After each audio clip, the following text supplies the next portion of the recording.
Ya, assalamualaikum warahmatullahi wabarakatuh. Teman-teman, jumpa lagi dengan saya di channel Dimensi TV. Semoga teman-teman selalu diberikan kesehatan.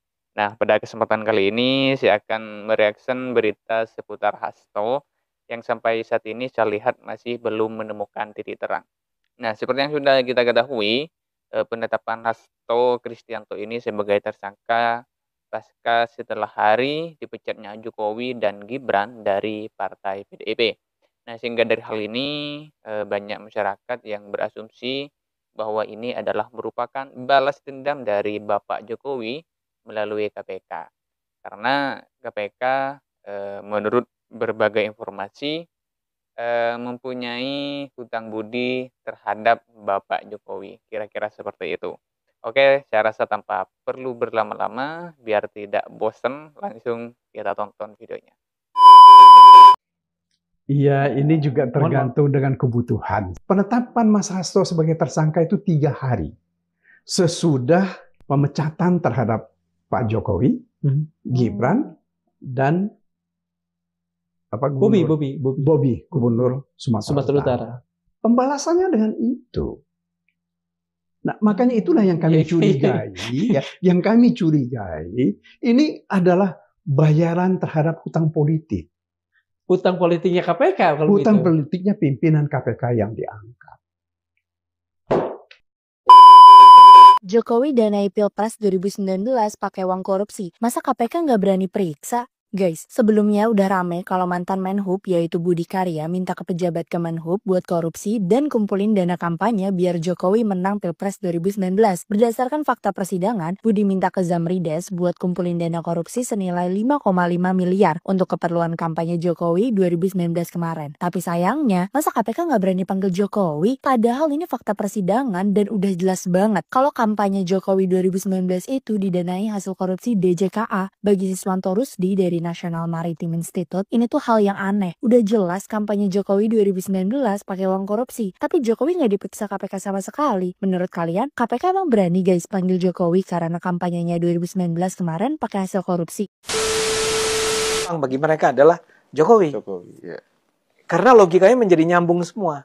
Jokowi adalah orang yang semula kadernya PDIP, mengkhianati PDIP, keluar dari PDIP, tidak keluar-keluar, tapi karena itu harus dipecat, dan segera setelah dia dipecat, terjadilah kasus ini. Bahkan barangkali timingnya memang mereka sudah perkirakan. Kenapa harus dinyatakan dipecat sekarang? Itu adalah karena mereka sudah tahu bahwa kira-kira kapan akan dinyatakan sebagai tersangka. Sebelum dinyatakan tersangka, sudah keluar cerita bahwa dia dipecat. Sehingga sangat masuk di akal cerita Anda tadi. Gara-gara dipecat, ya, Jokowi membalas, mengerahkan KPK untuk mentersangkakan Hasto. Menurut saya semua ini di-create, diciptakan karena informasi yang sepotong-sepotong itu sudah mereka miliki dan mereka harus rajut menjadi sebuah grand narasi yang masuk akal. Dan karena itulah sekarang mereka berulang-ulang mengatakan ini politisasi, ini kebencian Jokowi. Come on, Jokowi itu sekarang ngapain sih? Sedemikian powerful apa sih dia sehingga dia bisa mengarahkan ini semua? Tapi ya kembali ke tadi. Menurut saya sekarang ini kembali membuktikan bahwa semua cerita yang kita kenal dulu itu sekarang menjadi sangat masuk di akal. Ya, bahwa ini dimulai 4 tahun yang lalu ketika PDIP meminta agar Harun Masiku itulah yang menjadi seorang anggota Harun Masiku ya untuk menjadi seorang anggota DPR, dan untuk itu mereka keluar duit sampai mungkin 800 atau mungkin lebih dari 1 miliar. Harunnya. Nah, saya duga Harunnya ini kan bukan orang kaya raya, bro. Oke. Kan itu pertanyaan saya. Kalau dia kan digambarkan sebagai sekedar lawyer, dan ingat loh, dia itu cuma calon nomor 4. Ya. Jadi nomor 5 bahkan. Jadi 1 itu adalah si adiknya Taufik Kemas, nomor 2 Aprilia yang Anda sebut, masih ada 3 orang lagi di luar itu, baru dia paling bawah. So how powerful was he at that time? Sehingga harus dia lah yang naik. Sehingga menurut saya memang masuk di akal bahwa itu diperintahkan oleh pimpinan PDIP. Karena memang cerita yang beredar adalah itu diputuskan dalam sebuah rapat PDIP bahwa Harun Masiku harus naik menjadi anggota DPR. Dan ketika itu ternyata ditolak oleh, waktu itu KPU-nya masih masih oke lah, masih mengatakan bahwa nggak boleh dong yang orang nomor 1 di daerah Anda itu cuma orang nomor 2-nya ada Bu Aprilia dengan angka sekian. Harun Masiku tuh angkanya kalau nggak salah cuma 4.000, Mas Sahal. 4.000 suara. Dia yang naik. Jadi ada sesuatu yang ada yang visi ya, ada yang visi, bau amis ya. Apa ini? Ini gitu. Sebuah desain yang harus dibongkar memang. Harus ketemu Harun Masikunya dan Harun Masikunya harus. Kalau itu kan terserah PDI Perjuangan ya. Hanya menurut saya case ini emang kelewatan anehnya gitu. Maksud saya kelewatan anehnya itu udah selesai 5 tahun yang lalu, kemudian muncul, kemudian ada proses tersangka. Mas Hasto sudah berkali-kali bilang saya akan taat proses hukum. Dia datang ke KPK sebagai tersangka juga dia datang gitu ya.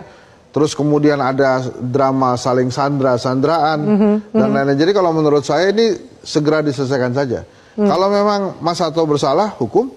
Kalau memang tidak bersalah, ya sudah selesai, lepaskan. Sehingga apa? KPK bisa konsentrasi di yang lain gitu. Kasus Hasto ini sangat politis dan kelihatannya seperti titipan. Apakah Hasto siap? Sangat siap. Kalian bisa cek di salah satu podcast, Hasto mengatakan ini harus segera diakhiri meskipun konsekuensinya tinggi dalam bentuk kriminalisasi. Kemarin Jokowi, Gibran resmi dipecat. Setelah itu partai mulai diganggu lewat spanduk. Dan gak lama kemudian berita Hasto tersangka. Kasusnya apa sih? Harun Masiku. Karena itu yang mereka mau, sekjen partai digoyang supaya ada celah masuk ke internal partai. Gua nggak pernah dengar tuh kasus serupa yang di-up ke publik seperti Kirana Kotama, Emila Said, Paulus Thanos, siapa lagi. Belum kita bicara Blok Medan, gratifikasinya Blok Medan. Di kabinet masih ada tuh beberapa yang aman. Posisinya tinggi-tinggi lagi di partai. Di Jawa Timur juga begitu. Masih aman sampai sekarang setelah kantornya diacak-acak KPK. Apa update-nya? Nggak ada. Yang kena siapa? Tom Lembong, Hasto, orang-orang yang kritis sama situasi. Ya inilah kualitas hukum kita syarat dengan kepentingan. Itu alasan kenapa KPK diubah ke dalam eksekutif supaya enak main-mainnya. Tidak independen lagi. Sekarang lempar wacana pemilihan kepala daerah lewat DPRD. Ibu kota akan dipindah. Jadi kebaca maunya elit ini apa. Satu kelompok jauh dari masyarakat yang kritis dan hukum di bawah pengaruh mereka. Setelah itu berjalan, lu mau demo gimana pun gak ada yang peduli. Kecuali amputasi. Terus terang kami dari PDI Perjuangan itu kecewa. Kecewa karena KPK itu tidak seperti klaim yang mereka lontarkan bahwa mereka sudah memiliki bukti yang cukup untuk mentersangkakan Sekjen PDI Perjuangan Mas Hasto Kristianto. Terus terang panggilan Pengadilan Negeri Selatan itu jam 9. Kami sudah di sana itu jam setengah 9. Kemudian kami dikabarkan jam 9 bahwa ada rapat dari hakim dan kami hormati dan persidangan itu akan dimulai jam 10. Jam 10 tepat benar dimulai. Ternyata dari pihak KPK itu tidak datang.